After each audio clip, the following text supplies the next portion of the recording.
This is Drummer. Drummer is Draydl's son. He's 9 years old, and he wants to follow me around. He doesn't want to pose for a picture, but I'm trying to get him to sit still in one place so I can talk. He's a solid champagne. At first I thought he was a mink, but he's not. He's also a Grand Premier. He's 9 years old. And Drummer, why don't you go over there? That's it. That's my boy. And he's a sweet, sweet cat. He's very, very attached to his father. He follows Draydl everywhere, and the pair can never be separated. He rubs up against Draydl and talks to him and sleeps with him and is rarely away from Draydl. The reason I'm focusing on Drummer today is because he reminds me so very much of my very first cat, Kimi, who I've talked about before. This is the way Kimi actually looked, except he was a bit browner. His face was a little bit rounder and shorter, and of course he had blue eyes. His points were almost black. As he got older, he got much darker. When he was younger, he was much lighter. But their build is very similar. Kimi was really an old-fashioned applehead Siamese, and I think I told you that I paid $75 for him. I was in error. It was $25. I paid $75 for my first Tonkinese many years later, 20-some-odd years later, I believe, around 1974, 1975.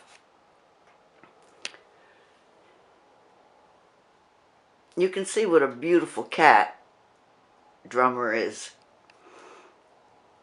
He's a bit on the hefty side, but he's not actually fat except in the tummy itself. He's firm all over. He's very solid, very muscular actually, and he weighs enough so that it's almost impossible for me to pick him up with one hand. I have to tell you that Kimi lived in and out of our house on Union Avenue for a long time after I moved from Babylon and when I got married in 1959. He loved to wander around the property. He got along fine with all the dogs. There was one dog that was only a little bit bigger than him, or maybe Winky was the same size, my mother's little bull terrier. Boston bull terrier, whatever they're called now, the little black and white dog that would never let us leave the dock without her on the boat.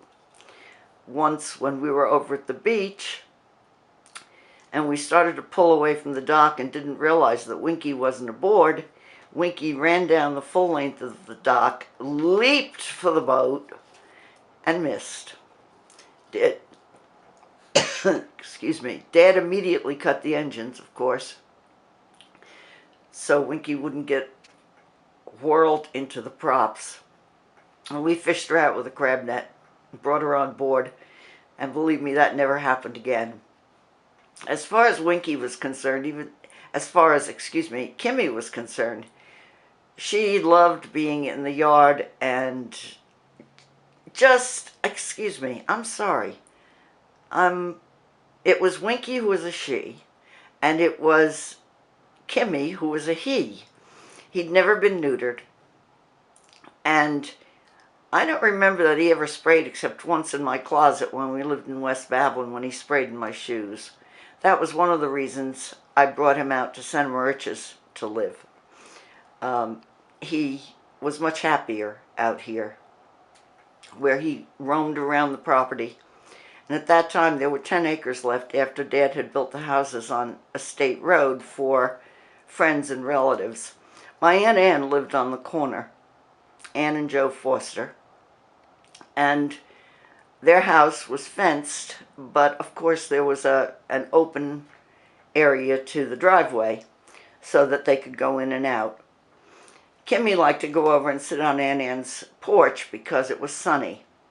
And she didn't mind Aunt Ann's dog, who was an offspring of my wonderful Elo, the dog that I bought in Germany and who became mine, even though he was intended as a birthday present for Frank, my first husband. Elo was my dog. He was a beautiful German Shepherd that I've never been able to replace. I've had one dog since, and I had to let her go. She was just impossible. She destroyed my house. She was a Borzoi and just couldn't be house trained no matter what I did. But Kimi got along with everybody except once, when there was a strange dog from next door. As a matter of fact, it was not a Borzoi, but an Afghan hound from next door. Somehow got loose and came into our yard and went after Kimi. And I witnessed this myself. Kimi was in the little circle by our back door on the grass, and the dog came charging over. And Kimi just flipped over on his back and chewed the hell out of that dog's stomach with his hind feet going like a windmill. The dog, of course, ran off yipping and never came into the yard again. Kimi just washed. When we left for Europe, unfortunately, Kimi couldn't be found. I was going to Germany with Frank for 3 years because he was serving in the armed forces. He was in the 3rd Army Corps of Engineers, and we were stationed in Munich. Well, I hated to go without Kimi. Eventually, well, not even eventually, but soon after we got there, we were still living in a local hotel because Army quarters weren't available for us yet. I bought Elo from a kennel in Weilern, in not too far from Munich, and raised him myself. He lived in the hotel with us for a while, and then, of course, when we went into Army quarters, he lived with us there.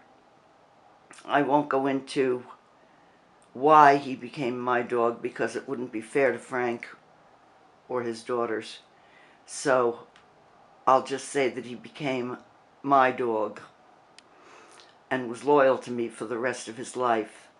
Me and my father, who he absolutely adored and spent his last years with, because I was not in a position to have him where I was living. Back to Kimi. Since he disappeared right before we left for Germany, obviously, I was very upset. He was intended to come along, and when he disappeared, we realized that he'd probably been stolen off the stoop, off the back porch of my Aunt Ann's house. Very few people out our way had ever even seen a Siamese. And recognizing one, since they were very, very distinctive, wasn't difficult, even if you'd never seen one before. So I had to go off to Germany without my Kimi cat. And then one day, about a year after we were there, the telephone rang. Now, in those days, you didn't get transatlantic calls easily. It was nothing like today where you just picked up the phone or Skyped internationally. And if you got a transatlantic call, it was important.